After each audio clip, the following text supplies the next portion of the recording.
అభ్యర్థులారా, కోతలు కోయడం కాదు, కోతులను తరిమే దమ్ముందా? ఇళ్లను రక్షించే గట్స్ ఉన్నాయా? అవుంటేనే సర్పంచ్ గా పోటీ చేయండి, లేకపోతే సైలెంట్ అయిపోండి అంటూ వార్నింగ్ ఇస్తున్నారు ఆ ఊరి ఓటర్లు.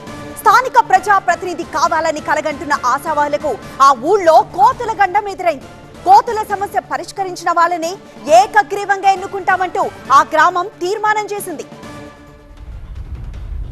స్థానిక సంస్థల ఎన్నికలంటే గ్రామాల్లో పండగ వాతావరణం. నోటిఫికేషన్ వచ్చినప్పటి నుంచి ఎన్నికలు ముగిసేదాకా ఆ కిక్కే వేరు. కానీ వరంగల్లోని ఈ గ్రామంలో మాత్రం ఓ వింత సమస్య ఆశావాహులకు గండంలా మారింది. ఊరంతా ఒకే మాట, అందరిది ఒకటే సమస్య, అదే కోతుల బెడద. గ్రామానికి ఇంకే పని చేయకపోయినా పర్వాలేదు, కోతుల బెడద తీరిస్తే చాలు సర్పంచ్గా ఎన్నుకుంటామంటోంది వరంగల్ జిల్లా వర్ధన్నపేట మండలంలోని ఇల్లంద గ్రామం. ఈ గ్రామ పంచాయతీ పరిధిలో మొత్తం 5,400 మంది ఓటర్లు ఉన్నారు. ఈ గ్రామంలో కోతుల సంఖ్య మాత్రం అంతకు 4 రెట్లు ఎక్కువ, అంటే 20,000కు పైనే ఉంటాయి. ఆ వానరసేనలు సృష్టిస్తున్న బీభత్సం అంతా ఇంత కాదు. ఇంట్లో నుంచి బయటకు వెళ్లాలంటే భయం భయం. పిల్లలు, మహిళలు, వృద్ధులు ఒంటరిగా నడిచి వెళ్లాలంటేనే జంకుతున్నారు. పొరపాటున ఇంటి డోర్ తెరిచి ఉంచారంటే వంట సామాగ్రి మాయం. ఇళ్లంతా సంతలా మారిపోతుంది. అన్నం, కూర గిన్నెలు చెట్లపైకి వెళ్తున్నాయి.